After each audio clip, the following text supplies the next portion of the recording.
مەراسیمێکی شایستەدا تەرمی مامۆستا محەممەدی ڕازی پێشمەرگەی دێرینی ڕابوونی ئیسلامی و بەرپرسی دەستگای پێشمەرگە دێرینەکانی کۆمەڵی ئیسلامی لە شاری سلێمانی بە خاکسپێردرا. بەرپرسی ناوەندی زانایان و بانگخوازانی کۆمەڵی ئیسلامیش دەڵێت وەفاتی مامۆستا محەممەدی ڕازی بانگەواز و پێشمەرگەی دێرینی کۆمەڵی ئیسلامی خەسارەتێکی گەورە بوو بۆ کۆمەڵی ئیسلامی و ڕابوونی ئیسلامی لە کوردستانی باشووردا. کەواتە حکوومەڵی پێشی سەری خواست و ئارەزۆ پاش تێپەڕاندنی 58 ساڵی تەمەنی پڕخزمەت و بانگەواز و شۆڕش و کاری ئیسلامی پێشمەرگەی دێرینی کۆمەڵی ئیسلامی و زانای شەرعزانی کوردستان مامۆستا محەممەد عەبدوڵڵا ناسرا و بە مامۆستا محەممەدی ڕازی کۆچی دوایی کرد لە ڕەورەسمێکی شایستەشدا لە شاری سلێمانی و لەلایەن هاوڕێ و دۆستان و کەسە نزیکەکانی مامۆستاوە لە مزگەوتی نەوڕەسی لە گەڕێکی زەرگەتەی شاری سلێمانی نوێژی لەسەر کرا.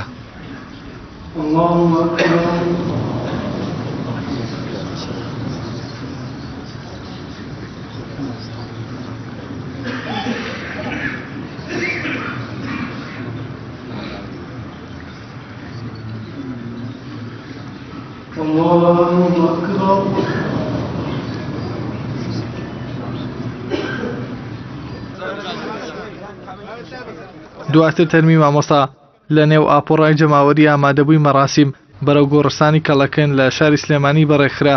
لەوێش بە بەشداری ئەندامانی هەردوو ئەنجومەنی سیاسی و سەرکردایەتی کۆمەڵی ئیسلامی و ژمارەیەکی زۆر لە دۆستان و هاوڕێبازان و جەماوەری شاری سلێمانی و دەوروبەری لە ڕێوڕسمێکی شکۆداردا تەرمی مامۆستای کۆچ کرد و ئەسپەردەی خاکرا. لەو مەراسیمەدا بەرپرسی ناوەندی زانایان و بانگخوازانی کۆمەڵی ئیسلامی هاوخەمی بۆ خانەوادەی مامۆستای کۆچ کرد و نیشاندا و تایشی تەمەنی پڕ بەرەکەتی مامۆستای ڕازی کرد.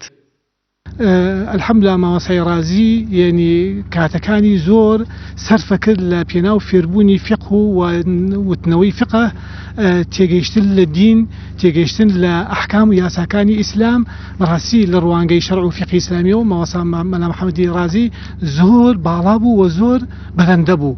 و ئەمجار لە بواری مەسەلەن هەندێک بابەتی تر هەر شارەزا بوو، ئیتر جگە لەوەی کە مجاهدێکی ماندوو نەناس بوو بە حەقە جوندی مەجهولێکی ئەم سەردەمە بوو و مامۆستای ڕازی بەڕاستی ماڵی هەموو مسلمانان بوو لەم کوردستانەیە. کە باوکی بەڕێزم بە شێوەیەکی زۆر ئیمانانە تێکۆشانی دەکرد وەصەدەقە بالحوسنە و بە هەمان شێوە زۆر جەختی دەکردەوە، زوو زوو هۆشیاری ئێمەی دەدا کە پابند بن بەو دەستورەی کەوا خوای پەروەردگار و پێغەمبەری خوا صلی الله علیه وسلم بۆ جێهێشتوین. بەلەدەستدانی مامۆستا محەممەدی ڕازی خەسارەتێکی گەورە بەر کۆمەڵی ئیسلامی و ڕابوونی ئیسلامی کوردستان کەوت، بە تایبەتی کە زانایەتی و کۆڵنەدان و پشوو درێژی لە خەسڵەتە دیارەکانی مامۆستا بوون. هەرم خەسڵەتانەش وای کردبوو جێی خۆی لە دڵی دۆست و ئازیزانیدا بکاتەوە. ئیحسان سابیر، کەناڵی ئاسمانی، پەیام، سلێمانی.